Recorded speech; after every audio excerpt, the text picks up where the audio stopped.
o'clock news. And just in time for the weekend, we've got a traffic nightmare to tell you about. That's right. Part of the BQE will be closed, which means massive gridlock. Fox 5's Michelle Ross live in Brooklyn Heights with what you need to know. Michelle.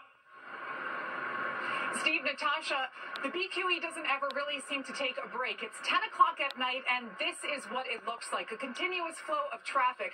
The good news, though, is that it's only on one side, this side, which is the Queens-bound side. But that unfortunately means the local streets will be jam-packed. If you recognize this view, you know what highway gets you here, and a traffic nightmare is expected on it this weekend. The message is clear to all the drivers.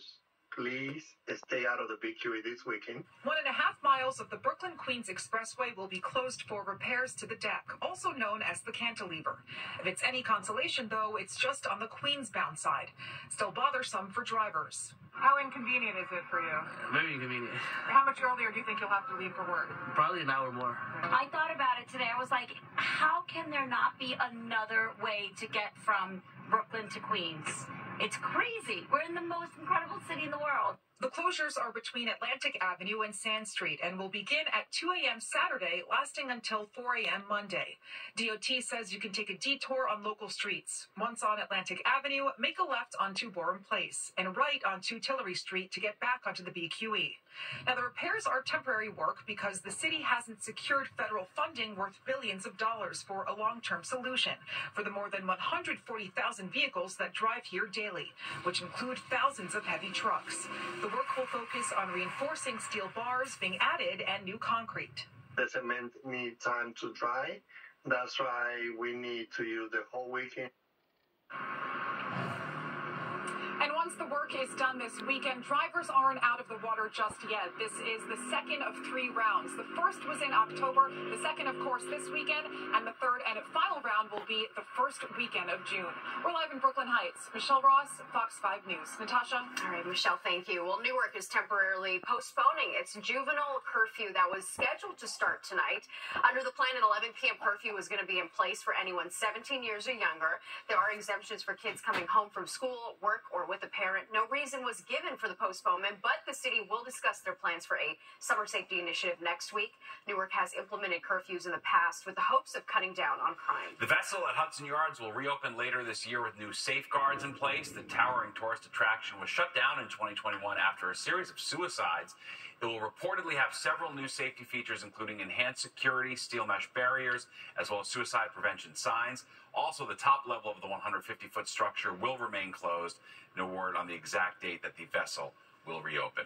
Well, some Upper West Siders and most New Yorkers in general fed up with all the scaffolding that buildings in the city have turned into. Yeah, it's especially bad on West End Avenue, where there seems to be blocks and blocks of the sidewalk shed. So what exactly are the rules when it comes to scaffolding? We sent our Jessica Formoso to find out.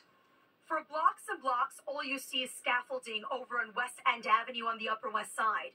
We drove from 107th to 72nd Street, and almost every block had at least one sidewalk shed up, if not more. Today, when it was raining out, I took the scaffolding route and took West End all the way home because I didn't have my umbrella. The scaffolding and netting has become an eyesore for residents in an area where there are so many historic buildings with beautiful facades. But it makes the streets uglier, and, you know, these things are just like permanent fixtures. Under the city's local law 11, if a building fails inspection and is deemed unsafe, the shed goes up immediately. So if we see a cracked stone, it's immediately considered hazardous, and the shed has to go up in 24 or 48 hours. Eric Cowley is the president of Cowley Engineering and says scaffolding can be up for weeks before work even gets started. Now I have to write a proposal to do the fix, and that takes us 6 weeks to put together plans and specs, and then go through a bid process another couple of weeks, get a contract together another couple of weeks. So you're looking at probably about a 3-month window. Another issue, money. Making repairs to these buildings can be very expensive. There are landlords who refuse to do the work and instead pay violations. In a statement to Fox 5, the Department of Buildings says, in part, quote, while a sidewalk shed is an important tool for pedestrian safety, property owners are still legally responsible for making repairs at their buildings in a timely manner. The DOB is now cracking down on landlords with its Get Sheds Down plan, targeting sidewalk sheds over 5 years old and filing criminal cases against landlords who refuse to make the needed repairs. Right now, it has 43 open criminal court cases. The Department of Buildings is working on new legislation proposing a monthly penalty fee for landlords who don't comply and even placing liens on properties with unresolved violations. On the Upper West Side, I'm Jessica Formoso, Fox 5 News. Famed Italian fashion designer